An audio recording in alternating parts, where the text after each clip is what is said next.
welcome to Global Online Classes YouTube channel. Please subscribe, share and like and comment also. If you subscribe and share, it will be useful and encouragement for us to produce more and more videos for your knowledge and for your sake. Okay, thank you very much. Today subject is Indian polity. ఈరోజు Indian polity అంటే భారత రాజ్యాంగంలోని east India company కాలంలో అంటే east India company పరిపాలించే కాలంలోని చట్టాలు, వాటిని గురించి మనము ఈ యొక్క వీడియో క్లాస్లో మనం నేర్చుకుందాం.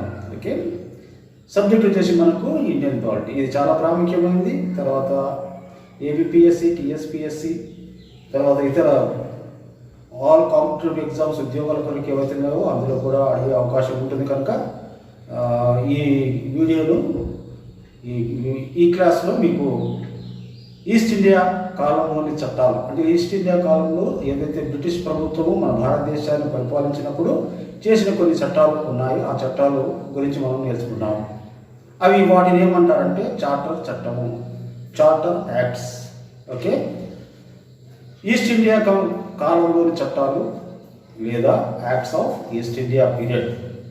ఈస్ట్ ఇండియా కంపెనీ పాలించే సమయంలో రూపొందించిన చట్టాలను చార్టర్ చట్టాలు అని అంటారు. చార్టర్ చట్టాలు అనగా ఈస్ట్ ఇండియా కంపెనీ భారతదేశాన్ని పాలించే సమయంలో ఏవైతే చట్టాలు చేశారో ఆ చట్టాలను ఏమంటారంటే చార్టర్ చట్టాలు అని అంటారు. వేర్వేరు సమయాలలో వేర్వేరు సంవత్సరాలలో ఈ చట్టాలు చేయబడ్డాయి. వాటి అంటే ఏ సంవత్సరంలో ఎప్పుడెప్పుడు ఈ చట్టాలు చేయబడ్డాయి, మరి ఈ చట్టాలలోని ముఖ్య అంశాలు ఏంటివి అనేది కూడా మనము తెలుసుకుందాం. ఈ చట్టాలు మరి ఎంతవరకు భారతదేశ ప్రజలకు ఉపయోగపడ్డాయి, మరి బ్రిటిష్ వాళ్ళకు కూడా ఎంతగా ఉపయోగపడ్డాయో మనము తెలుసుకుందాం. చార్టర్ చట్టాలు ప్రధానంగా చూస్తే చట్టాలు 4 చట్టాలుగా చేయబడ్డాయి. చార్టర్ చట్టాలు 4 చట్టాలుగా చేయబడ్డాయి. అవి ఏమంటే 1793 చార్టర్ చట్టము 1, 1813 చార్టర్ చట్టం 2, మూడవది 1833 చార్టర్ చట్టము, తర్వాత 4వది చివరిది వచ్చేసి 1853 చార్టర్ చట్టము. ఇట్లా 4 చార్టర్ చట్టాలు ఈస్ట్ ఇండియా కంపెనీ వాళ్ళు మన భారతదేశంలో బ్రిటిష్ వారు పరిపాలించేటప్పుడు చేసిన చట్టాలు. ఈ చట్టాలు తర్వాత భారతదేశంలో 1858లో సిపాయి తిరుగుబాటు అంటే ఏవైతే ఈ 4 చట్టాలు చేసిన తర్వాత ఈ యొక్క చార్టర్ చట్టాలు చేసిన తర్వాత భారతదేశంలో 1858లో సిపాయిల తిరుగుబాటు చేయటం వల్ల భారతదేశంలో ఈస్ట్ ఇండియా కంపెనీ పాలన అంతమైంది.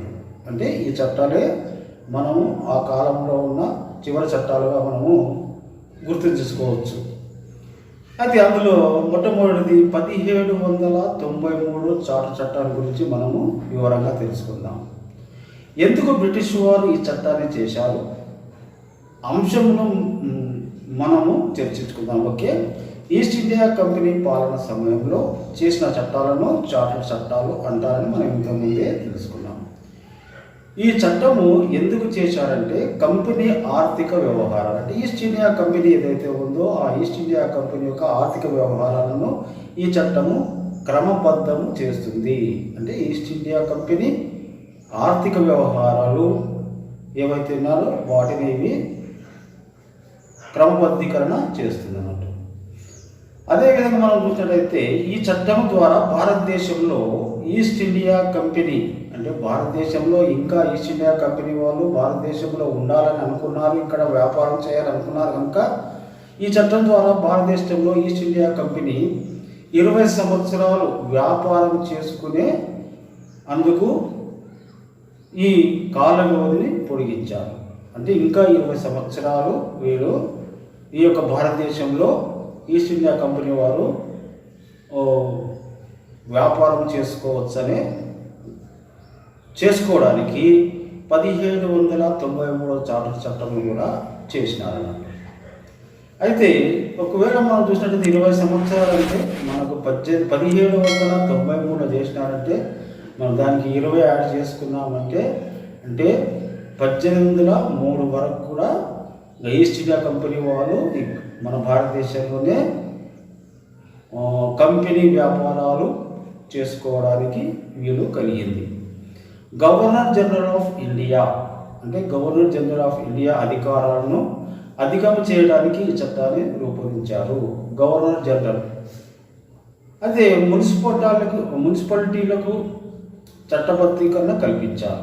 మున్సిపాలిటీలకు చట్టబద్ధీకరణ కూడా కల్పించారు. అంటే మున్సిపాలిటీ స్థానిక సంస్థలు ఉన్నాయో వాటికి కూడా చట్టబద్ధీకరణ కల్పించారు ఈ చట్టం ద్వారా. మనము ఏదైతే 1773 రెగ్యులేటింగ్ చట్టము ఇంతకుముందు మనము వీడియో క్లాస్లో తెలుసుకున్నాము. 1773 రెగ్యులేటింగ్ చట్టంలో బెంగాల్ గవర్నర్ హోదాను పెంచుతూ గవర్నర్ జనరల్ హోదాగా మార్చడం జరిగింది. ఆ గవర్నర్ జనరల్ హోదాగా మార్చిన ఆ గవర్నర్ జనరల్ అధికారాలను ఈ చట్టం ద్వారా పెంపొందించారు. తర్వాత పోర్ట్ విలియం కౌన్సిల్లో సర్వసేనాధిపతి సభ్యత్వము అంటే ఇంతకుముందు పోర్ట్ విలియం కౌన్సిల్ ఏదైతే ఉందో ఆ కౌన్సిల్లో సర్వసేనాధిపతి సభ్యత్వము ఉండేది.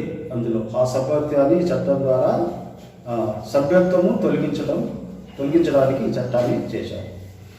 భారతీయుల హక్కులు, తర్వాత ఆస్తులు, వారసత్వము, వివాహము, మత విషయాలకు సంబంధించిన గవర్నర్ చేసే నిబంధనలు ఏవైతే ఉన్నాయో చట్టాలతో పాటుగా సమానమైన విలువ ఉంటుంది. అంటే గవర్నర్ చేసే నిబంధనలు ఏవైతే ఉన్నాయో ఆ నిబంధనలకు చట్టాలతో పాటుగా సమానమైన విలువ ఉంటుంది. గవర్నర్ చేసే ఏవైతే నిబంధన ఉందో చట్టాలకు అవి కూడా సమానంగా ఉంటాయి. ఇది మనము చార్టర్ చట్టం. తర్వాత నెక్స్ట్ ఇంకొకటి సెకండ్ది 1813 చార్టర్ చట్టం. 1813 కూడా చార్టర్ చట్టం చేశారు. ఈ చట్టము ఈస్ట్ ఇండియా కంపెనీ కాలంలో చేసిన చట్టం. ఈ చట్టం ద్వారా ఈస్ట్ ఇండియా కంపెనీ గల ప్రత్యేకమైన ప్రయోజనాలను వాణిజ్య సంబంధమైన వాటిని తొలగించి భారతదేశంలో కంపెనీ పాలన మరొక 20 సంవత్సరాల పాటు పొడిగించబడింది ఈ చట్టం ద్వారా. 1793 చార్టర్ చట్టం ద్వారా ఈస్ట్ ఇండియా కంపెనీ 20 సంవత్సరాలు వ్యాపారం చేసుకునే అవకాశము కూడా పొడిగించింది అప్పుడు కూడా. తర్వాత అనగా 1793 చార్టర్ చట్టంలో వ్యాపారము, 1813 చార్టర్ చట్టంలో కంపెనీ పాలన 20 సంవత్సరాలు పొడిగించినారు. 20 సంవత్సరాలు పొడిగించినారు. అంటే దాదాపుగా 40 సంవత్సరాలు పొడిగించినారు. 1813 చార్టర్ చట్టం ద్వారా ఈ 1813 చార్టర్ చట్టం ద్వారా కంపెనీ యొక్క ఆదాయంపై, తర్వాత వ్యాపార లాభాలపై ప్రభుత్వమునకు నియంత్రణ కల్పించబడినది.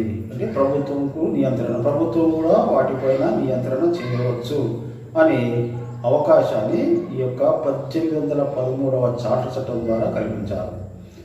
స్థానిక సంస్థలు ఏవైతే స్థానిక సంస్థలు ఉన్నాయో స్థానిక సంస్థలకు పన్నులు విధించడానికి, అవి చెల్లించని వారిపై చట్టరీత్యా చర్య తీసుకునే అధికారాన్ని కూడా ఇచ్చారన్నమాట ఈ యొక్క చట్టం ద్వారా.